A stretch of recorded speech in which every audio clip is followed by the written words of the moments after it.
Now I'm waiting for people to roll in. Let me make sure my mic is connected properly. Nope, wrong mic.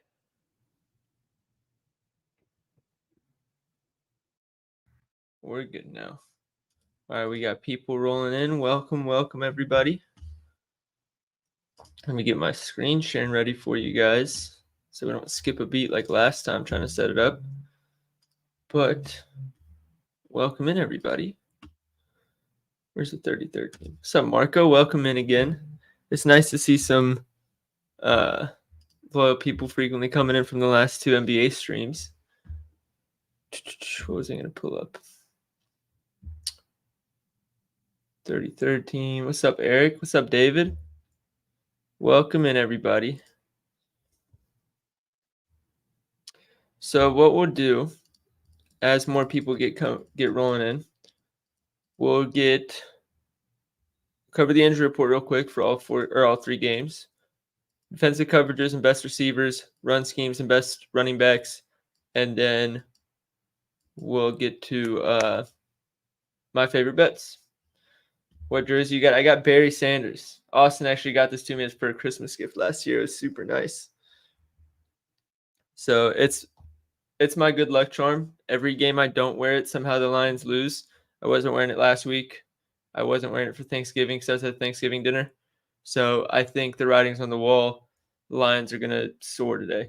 Why do you think Bruce Brown didn't cover his assists? The Pacers, the Pacers got blown out by the Wizards. That tells you what you need to know. They could not make a shot, whether it was Bruce Brown passing it to him or anyone else.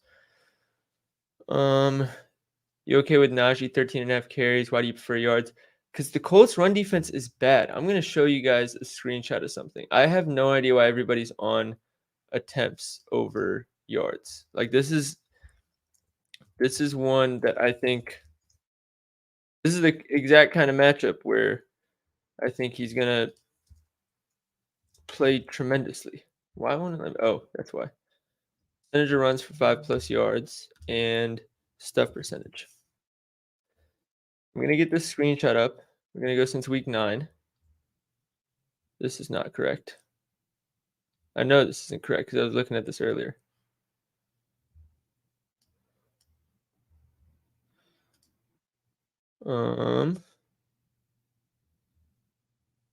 What's the stuff percentage looking like?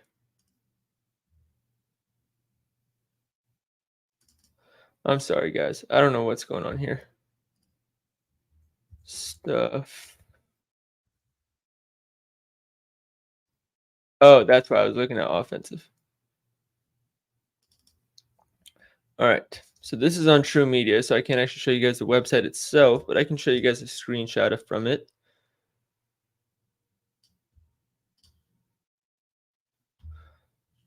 Give me 2 seconds to get that part up. I love StreamYard, but sometimes it makes things difficult. So now I can share my screen and you guys will see exactly why I like it. So let me get rid of this so you guys can see the x-axis.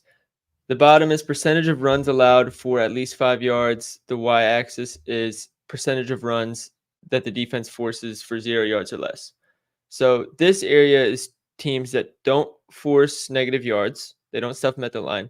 And they allow a large percentage of runs to go for 5+ yards. The Colts and the Rams are the two worst teams by a lot.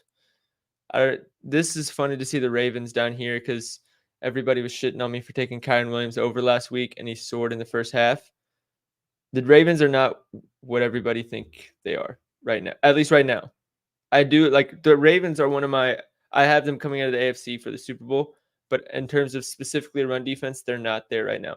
But, yeah, the Colts are all the way down here. So the Colts are probably the worst run defense in the NFL right now, surprisingly. And, I mean, I'd love to target that. I don't know. If I think he's getting 14 carries, he's been getting over 4 yards per carry. That run offense looked tremendous. I don't know why people wouldn't want to take the yards there. You're going to talk about the ladder? Yes. Once I get to the line, I'll go game by game, sort of. Do you like Murray assists at 5.5 since they're playing at home? I haven't even begun to look at NBA yet, if I'm being honest. I'm gonna keep this stream relatively short because I got to get NBA done by 1 o'clock. I have to not only get the research done but get everything posted. So we're gonna keep this quick. What do you think about Warren receiving or receiving yards too? I like it. I'm staying away. Any opinions on Justin Jefferson props today? Really tempted to take it. Don't trust Nick Mullins. If anybody is on PointsBet, they have Najee at 50.5 for -120. For sure, go get that. I'm chalked. I took Sam today. You're not chalked. Sam's probably gonna hit. The tight ends also eat against the Broncos. All right, let's get into some. Oh, my mouse disconnected. Let's get into some bets or some analysis, I should say. So let me change the screen I'm sharing. We'll go. Let me pull up the injury report, and I'll pull up 33rd team and DraftKings.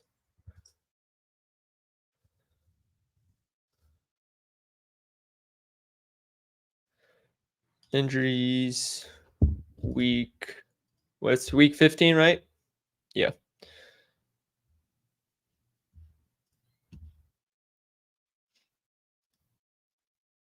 Here we go. All right. Y'all let me know if you can see this just to make sure. Is it covering the whole screen? Yes, there we go. I'll zoom in a little bit for you guys so you have better quality here too. So on the Viking side, Justin Jefferson's going to play. Alexander Madison's out. Ty Chandler's going to be in his spot, I believe. Doesn't matter. Tackle's out.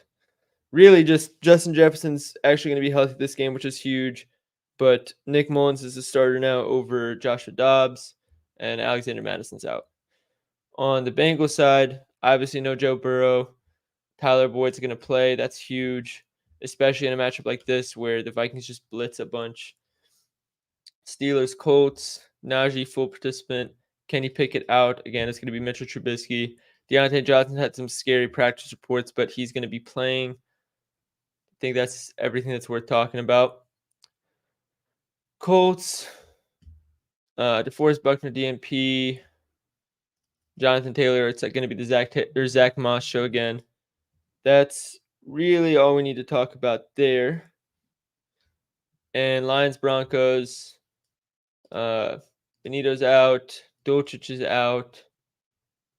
Quinn Miners is going to play. Samaje Perine going to play. Lions. Their offensive line is finally healthy, which is nice. Or at least it looks like they're all going to play from last I checked. And they've been banged up, so that's actually a huge addition. Part of the reason I'm going to be on Montgomery, which I'll get to later. So that's all the injury stuff. Let's get into some of the receivers. So I'm on the 33rd team. I'll pull it up so you guys can see what I'm looking at. So we'll talk about the Vikings pass offense first. They're getting the Bengals. The Bengals are horrible against tight ends. For those who follow me for NBA, you know I say take your guards against the Bucks. Take your tight ends against the Bengals. It's actually hilarious how bad they are against tight ends. If we want to look per game. And this was the same way last year. Like, this isn't an anomaly. Fourth most targets per game to tight ends. Highest catch rate. One of the highest yards per reception. Tight ends in the slot, which Hawkinson plays a decent chunk of. Most fantasy points to tight ends in the slot. They're just really bad against tight ends. It's one of those things where I look at a lot of coverages. How does players do against specific coverages? When it comes to the Bengals, it's really just who's the tight end on the other side. Doesn't matter how they do against that coverage, they're going to soar. So that's really what it comes down to for tight ends. We can go and look at previous tight ends against them.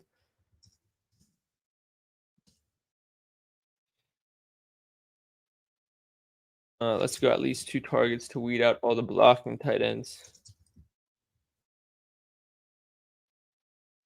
Granson, 17 yards. Will Mallory, I don't even know who Will Mallory is. He got 46 yards. Evan Ingram, 9 receptions, 82. Pat Fryermuth, I watched this game at the Bengals Stadium. He just cooked them. It it wasn't even like tough catches. Like he was just wide open every play. Mark Andrews 2 for 23. Dalton Schultz 4 for 71. Kincaid 10 for 81. Kittle 9 for 150.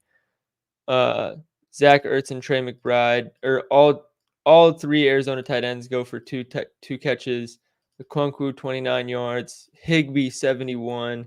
For whatever reason, Mark Andrews does not do good versus. Well, I guess it's a divisional game. They see him a lot, but tight ends cook versus the Bengals. If you guys haven't figured that out yet, but we'll go and look at some specific coverages just for some more context.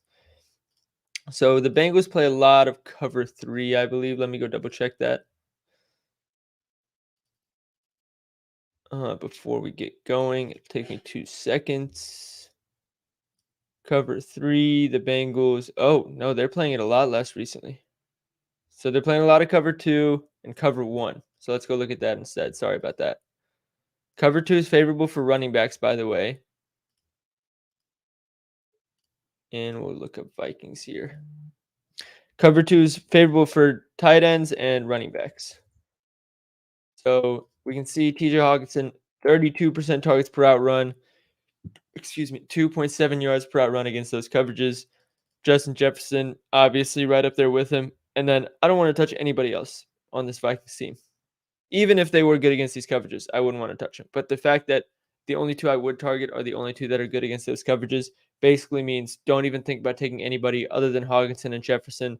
Personally, I expect a backup quarterback to lean more on the tight ends than the wide receivers. So if I'm picking between the two, I'll go tight ends. No, that's on the other side. We'll talk about the Bengals side now. The Vikings are going to bring pressure. They're going to bring cover 0 and cover 3, I believe. Let me double check that while that's loading as well. Yeah, Vikings play the 9th most cover 3 in the NFL. They play the most cover 2, and they blitz a lot. So these are the coverages we're looking at for the Bengals. We can look more recently since Joe Burrow's been out. But we can get a more accurate picture, even though the sample size is going to be lower. Tanner Hudson has been doing really well. It's just about the snaps because T. Higgins is going to take a lot of snaps. Jamar Chase only 22% targets per out run, 1.9 yards per out run. Tyler Boyd at 22% targets per out run is interesting because he's going to be on the field. And with the Vikings blitzes, he could be a nice safety blanket. So I actually do really like Tyler Boyd as a potential sleeper pick today. But I don't want to take T. Higgins because of the pressure that they're going to bring. There might not really be opportunities for deep shots. And Joe Mixon and what's the other? Chase Brown. Jake Browning had 250 yards last game. Everybody was hyping him up. Half of those came to the running back. So it's not like he had a great game. I don't know that I want to target anybody in the Cincinnati passing game because we don't know what the split between Joe Mixon and Chase Brown's routes are going to look like. And if he's getting half his yards to his running backs and we're betting on somebody other than the running backs, that doesn't leave a lot of room to try and predict the wide receivers. It's really just I take Tyler Boyd on value, but I'm not expecting to have like a 50, 60-yard game. So that's kind of where I am with the Bengals. So we can check run schemes next. I think the Bengals, let me stop sharing my screen because what I'm about to look at is going to be something that's a subscription-based thing, and I can't share that on the screen. I believe I'll get in trouble. Somebody asked my thoughts on Ty Chandler over 10.5 receiving. I really like it. I mean, I don't know Nick Mullins' tendencies. That's my biggest concern. I don't know. There are quarterbacks that check down a lot. There are quarterbacks that don't check down at all. So I don't know which one he is. All right, let's go rushing defense. I know you guys can't see my screen, so I'm just gonna say it out loud. We're going over the run schemes right now. So we're looking at Bengals and Vikings. The Vikings, I believe they've been really good in the run in general. But they've actually been pretty average against zone concepts, and they've been they've been really good against man gap concepts. So we can check and see which one of Joe Mixon, which one he runs more. He runs man gap, actually. I know that for a fact. So Joe Mixon under is enticing. I believe his lines are really low, so it might be a little too low. We'll take a look at it in a second. And then uh, we'll check the Bengals run defense. We're looking at since week 9. Bottom 11 versus man gap concept. Bottom 11 versus zone concept. So if you believe in Ty Johnson, the player, he's in a above average spot, but not a smash spot in terms of the running game. Joe Mixon is in a very bad matchup. So that's everything in that game. We'll go and look at the best bets in that game. I'll share my screen.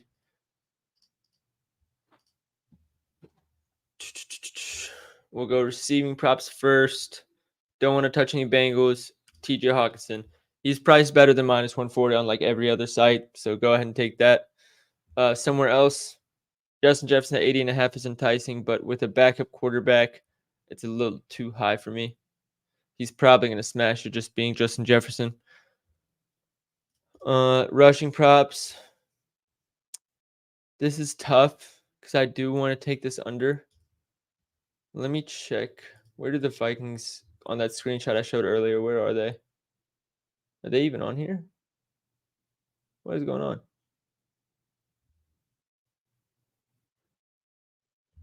Okay, well, I can't find them, so we're just going to assume they're not on here. I keep feeling like I see them and then I lose them. All right. Well, Joe Mixon is not an official play, but if I were to play something on the Bengals side, that's what it would be.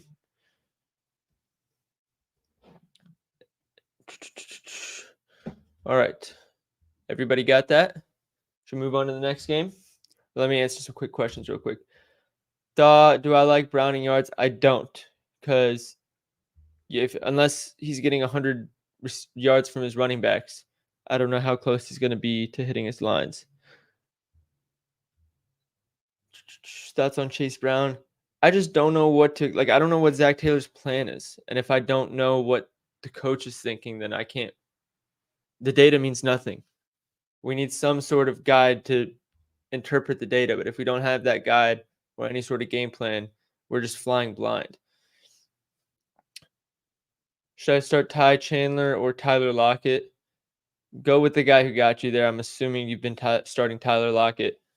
Your running backs have to be pretty down bad for me to tell you to start Ty Johnson.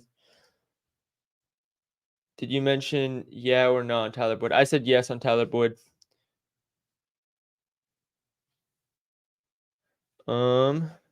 Thoughts on Mixon receiving? I like it. It's just so high. Like he only ran, I think A1 said he ran 14 routes last game. That's just I love the matchup. I just don't know how much he's going to be on the field. Stop spoiling the ladder. All right. Next game. We got, who is it? Colts and Steelers. Steelers, if I'm not mistaken, I'll check again. I believe they play a lot of cover 3 and cover 1.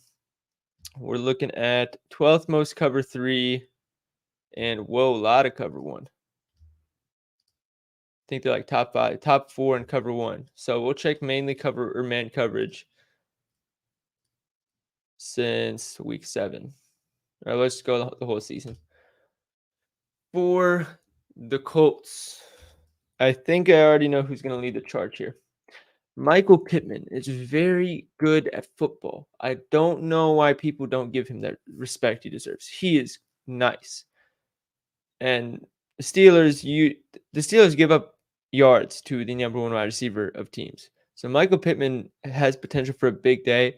I think we'll go check the lines at the end of this segment, but I think the lines reflect it. So I don't know how much value is in the line, but I'm expecting a big Michael Pittman day. Another one I will say, Alec Pierce has been breaking out a little bit more the last 2 games, and his role changed. So that's partly why. And versus cover 1 defense, that deep ball is open. Yeah, 6 targets, 3 targets. They're gonna take deep shots with him, and I think he's not good at anything other than winning deep. So against a team that plays cover 1, and I can check We can check how bad they are at defending the deep ball. I think he's has potential for a very big game. Yards per reception, Steelers are 4th. So yeah, Michael Pittman's gonna have a better game. Alec Pierce has the better value on his lines, I'd bet. I haven't even seen the lines, but knowing how they set the lines, that's what I'd expect. On the Steelers side, the Colts, I actually don't know what coverages the Colts run either. Let's go check that. I think the Colts are really weird with their coverages. Oh wait, never mind. I did know. Lots of cover three. I think they played, is it most or second most? Second most cover three in the NFL. They're pretty much tied with Panthers for first. So we don't need to look at anything else other than cover three.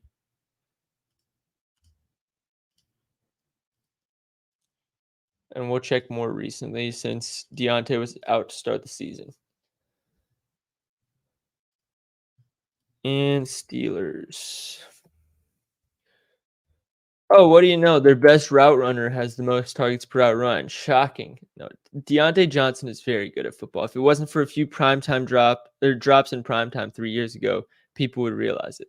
But 48% team air yard share and 1.1 yards per route run means one thing. The quarterback is missing him deep when he's open. So love him today. George Pickens is also in a great spot, but if they're both having similar ADOTs, similar air yard shares, I'm going to bet on the guy that's getting more targets. We can check a little bit more recently, or actually on another site. Let me check with Mitchell Trubisky how they've been doing, because honestly, that might be the decider. So teammates on the field. Why are we lagging now? Trubisky and cover three.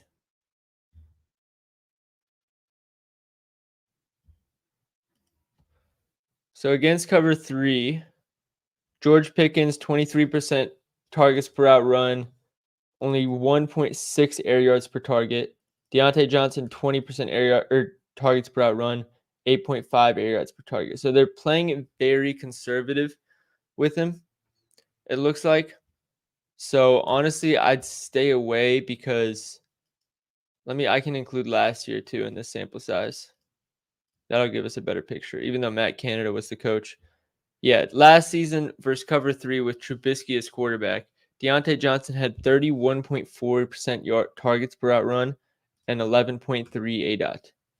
Deontay Johnson is very good. Like I don't think people understand that. So I think if I'm playing a receiver in this game, I might just for fun, just because I love Deontay Johnson and I love the spot, I might just ladder him for the hell of it. So, run schemes. Again, can't share my screen for this part. But I already know the Colts decent versus zone concept, super bad versus man concept. And that's Najee runs man concept more. Jalen Warren runs zone concept more. So that's why I'm targeting Najee. And on the Steelers side, they're a good above average defense against zone concept and actually top 10 against man gap. So I wouldn't take any Zach Moss props just because I think his lines are super high too. We'll go check it out now. But where's Steelers and Colts? So receiving props, I'd go Deontay. If I'm playing Deontay, by the way, I'm probably laddering him. Like I'm taking him for 4, 5, 6, 7 receptions just because that's what he does. He either has a huge game or he does absolutely nothing. Michael Pittman, 73.5 receiving yards. He probably still covers that, honestly. He's been on a tear.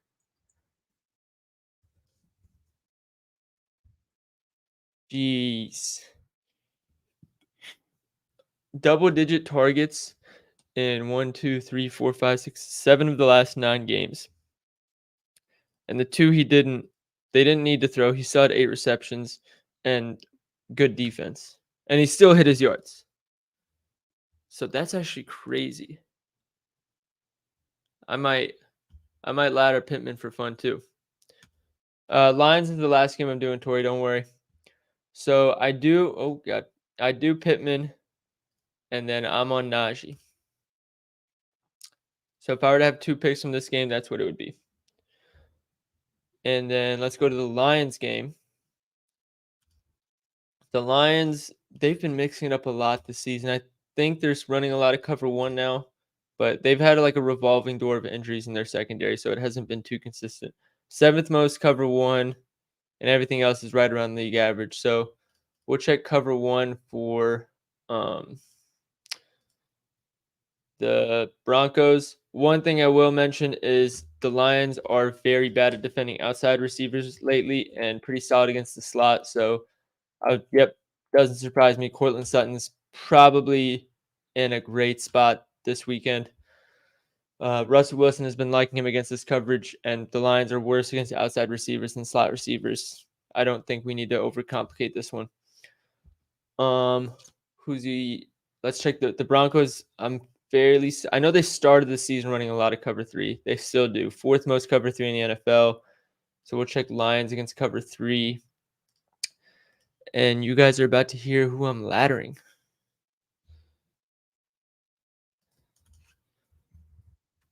Oh,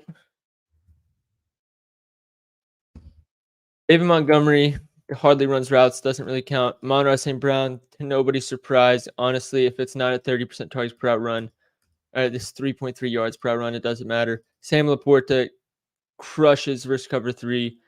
Jamison Williams has almost the same air yard share as Amon-Ra St. Brown on like about half the snaps.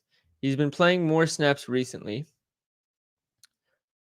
And Jamison Williams is the guy I'm laddering, if I didn't say that explicitly yet. So Jamison Williams, 24 routes, 41, 38. But the coach has said pretty much every week he's hyping him up more and more, saying we trust him more and more. He's buying in. He's getting it. In the Chargers game, he ran 50 yards to make that one block so Monty could get that big touchdown. It's like he's doing all the little things. And anybody who knew about him coming out of college, he's a speed demon. He wins downfield and he makes big plays. So I think his betting line is 2 receptions. That realistically could be 50 yards.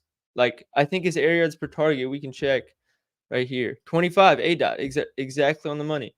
We can check just in general instead of just cover three so we can get a larger sample size. But, um, where is he? Jamison Williams, his targets per out run is low, 20-yard A dot still on 102 routes. And these numbers might not look great on the usage, right? 6% target share, 11% targets per out run. But here's the thing. Ever since his usage expanded, which was like 4 or 5 weeks ago, he played the Raiders, who are one of the best deep ball defense in the NFL. Chicago twice, again, one of the best deep ball defense in the NFL.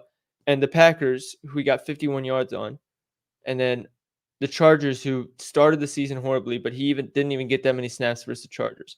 So this is his first matchup since since his role actually expanded, where he's playing a team that gives up the deep pass. We can check here. Broncos, 7 highest yards per reception. I can check air yards per target. Oh, the other thing that I want to mention, I want to see if it shows it here. No, it doesn't. So I can check on fantasy points is actually a horrible stat to make this example, but I'll give the exact numbers on True Media. So yards per reception against outside wide, or the average yards per reception for the Broncos since week 9 is 4th highest in the NFL at 12.3. If we want to look at wide receivers that are not in the slot, which would be Jamison Williams. Come on. They allowed the most, 18.3 yards per reception. That's not even the second team is Houston Texans at 16.1. Let me make sure my mic's still working. Good. That's so high. Air yards per target, 13.13. If we want to look at the slot, or let's check targets per game to outside wide receivers. Denver Broncos, again. They're about league average, actually. So what we can do is we can compare that to the slot. I'll get another screenshot of this and show you guys. We can check defensive EPA versus the slot and defensive EPA versus the outside. And that'll show you another reason I love this play.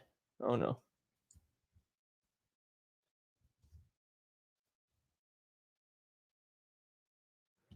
Why is it doing this to me? Oh,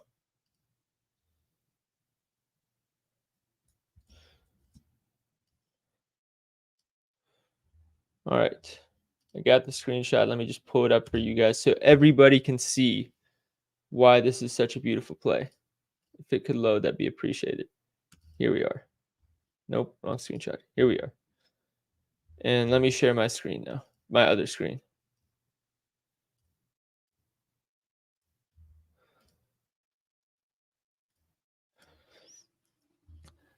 The Broncos, you guys can see here, they are the best defense against the slot in terms of passes to the slot. They're also below average against the outside wide receivers, the not slot. So obviously the Lions are going to want to throw, like, they're going to run the ball a shit ton. We know that. But they're home. They're going to want to throw the ball. And if they're going to focus in on Amon-Ra St. Brown, Jameson Williams is going to win deep. Like, the only if you watch a lot of the Lions games, Ben Johnson is obviously a great offensive coordinator. What he's doing a lot is he'll do some sort of play action or bootleg, and what he'll do is he'll have Jameson Williams run deep, and then Amon-Ra St. Brown cross underneath him, and it's leading to a lot of big plays from Amon-Ra St. Brown because the defenses are following Jameson Williams. If they follow Amon-Ra St. Brown for one play, which it looks like they do against those slot crossers by this picture, Jameson Williams is getting 50 yards on one catch. So Jameson Williams is in for a big day. As far as the run game, the Broncos are one of the worst run defenses in the NFL. They've been so all year. They've been better lately, but they've still been bottom 10 versus man gap concept versus zone concept, explosive run rates, stuff percentage, whatever you want to call it. Yeah, they're below average in stuff percentage of runs allowed for more than 5 yards. It's really just they the Lions should win comfortably today. I know I'm saying that as a Lions fan, but a bad run defense and Lions at home, a non-divisional game for the Lions for the first time in like 4 weeks. It just feels like a get right game more than anything I've ever seen for the Lions this season. For the Broncos, I went over Cortland Sutton. If you want to look at the run game, I can do that real quick as well. Um, so Lions run defense, they allow the 15th least yards per carry versus man gap concept since week 9, and the 8th least since zone concept. So if Javonte Williams runs a lot of zone concept, we might be looking at an under for rush yards.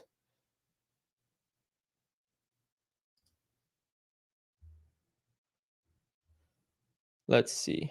Broncos.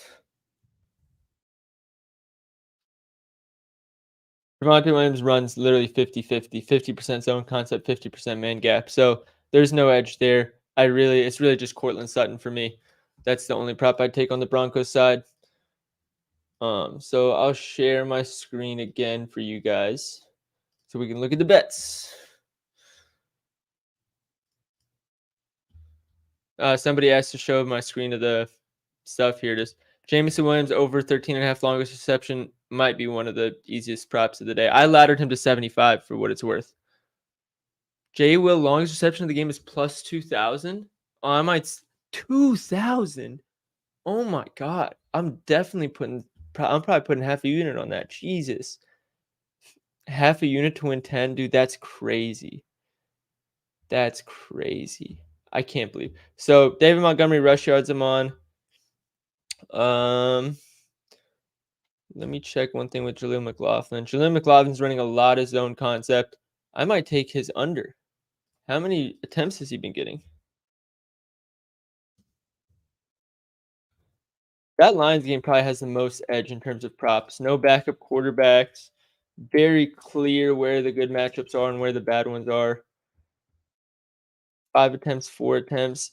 That's a bit tough at 12.5 because 40 carries, you need 3 yards per carry. At 3.5, that's still a good defense, but it's too many carries. So that's all I'd take there. Cortland Sutton, receiving yards, and Jameson Williams. So for anybody who's been tailing the last few weeks, you know how important this is. You take Jameson Williams rushing plus receiving. It's a 1 yard difference. They love to run jet sweeps with him. I think the last 2 weeks he's gotten 15 plus rush yards in each game off jet sweeps. You can ladder. Oh, it doesn't let you here. So you can go on Bet365 and you can ladder it. We'll pull that up real quick because that's what I did. So if you guys want to see what I did here is I took this 20.5 on Bet365 for 1.15 units. Then I went to here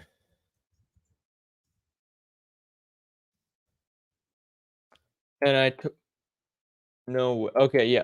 I took 50 receiving yards for plus 500 and you'll see why in a second. And then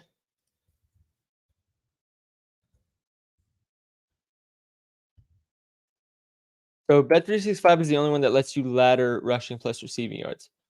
Jameson Williams is plus 475 for 50 plus. I don't think he gets 50 plus without receiving yards. Plus 1400 for 75 rushing plus receiving. For context, doesn't even offer on DraftKings. On FanDuel, 70 plus receiving yards is plus 680. So we're getting double the odds. Not only for it is 5 more yards, but we're getting rushing and receiving. We get that possibility. So I took this plus 1400.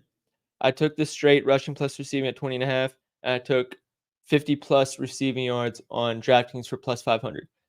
1.15 units on the straight, 1 unit on the 50 plus on DraftKings, and half a unit on this plus 1400. I'm locked in. I already have my slips in. I'm riding or dying with Jameson Williams tonight. So here are all the props again. You guys can see them. Hopefully that helped with everything. I'm going to have to go in a minute to cook some NBA for you guys. But I'll go through and answer some quick questions for you guys first. What we got?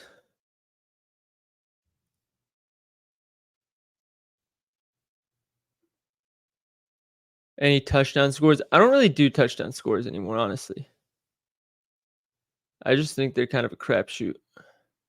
In DFS, would you prefer Monty or Gibbs?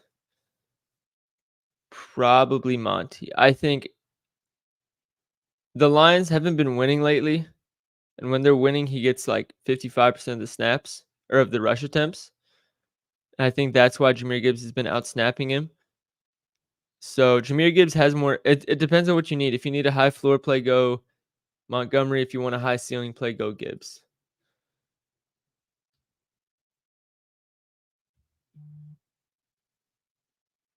Why are you on Montgomery instead of Gibbs? Pretty much what I just said. When the Lions are winning and have control of the game, they want to lean on their workload back, which is Montgomery, and I think they win today. No, I mean you could say it's biased, but they're also minus 230 favorites. So he's also hit in 8 of the last 10 games, and the Broncos are one of the worst running defenses in the NFL. I can run a 6 leg on Prize Picks. Would you recommend removing out of the 7? Which one would I remove? Probably Joe Mixon. I just think his lines are too low. But yeah, I think I'm more confident in the other 7 or other 6. Did you make a ladder bet? Yeah, so I laddered Jameson Williams up to 75 rushing plus receiving yards. Chat, y'all slacking on the likes. I haven't even paid attention to the likes. Let's see how we're doing. We got 100 people watching. Y'all better be liking it and subscribing. Oh, we're at 1.2K subs now. Let's go. Do I trust Najee? I do. It took me a couple weeks before I was like, all right, like his role is solidified. He's playing well. I really like this matchup. I think the line is too low. I expect it to be in the 60s. Do you feel like Minshew completions and Pittman receptions is a good stack? I love that. Any touchdown scores? I'd go Montgomery touchdown. I'd go the Vikings Bengals game. I'd go I'd probably go Ty Chandler touchdown for, I assume those odds are nice. And in the Pittsburgh Colts game, hey Bruno. In the Pittsburgh Colts game, I don't know. Probably Najee, honestly. For prize picks, Jameson Williams, 20 yards or 40 yards, 40. Best three man, I got um, Hawkinson, Montgomery, and Najee is my favorite straights. Jameson Williams rushing plus receiving at 20.5 is probably my favorite play of the day, though. So pick whichever one of those three you don't trust and put Jameson Williams in there. What do you think about Jokic discounts on prize picks? I haven't seen it, honestly. I really don't go on prize picks anymore. Like, I post prize picks here and there, like, because I know I have followers on there, but it's not my favorite. Let's check. My phone would load. That'd be super helpful.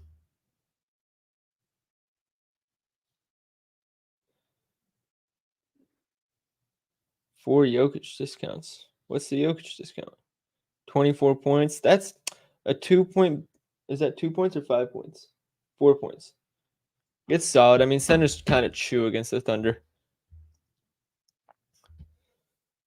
All right. So I think that's going to be it for me. Hopefully this was helpful to you guys. Hopefully you enjoyed it. I'm going to get the did we get to 500 likes on the Twitter post so I can post JMO? What do we get to? We're at 432. I'll get that typed up and posted, and then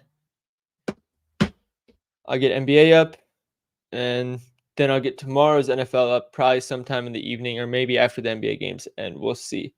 But thank you guys for tuning in. Always appreciate the love and support, and good luck today. Hopefully we're all celebrating some money that's made. David asked a lotto card. I'm going to do it. So I'm going to post NBA hopefully by 1 o'clock. We'll see. And after that, I'm going to probably get the lotto up by like, I want to say 3. You guys, I'll post like a preview on Twitter, like, oh, lotto card coming soon. Because like I'll promote the chalkboard link so that way people can get on chalkboard and tail it before bumps rather than it getting bumped while they join. So I'll post like a little hype post basically before, and then it'll give you guys kind of a heads up that it's coming soon. Laporta's in a great spot. I just love JMO more. Honestly, that's really all it comes down to. If Jameson Williams wasn't playing, I would have debated Laporta and Montgomery. But that's it. Good luck today, everybody. Make sure you like and subscribe if you haven't already. And I'll see you guys in the next stream.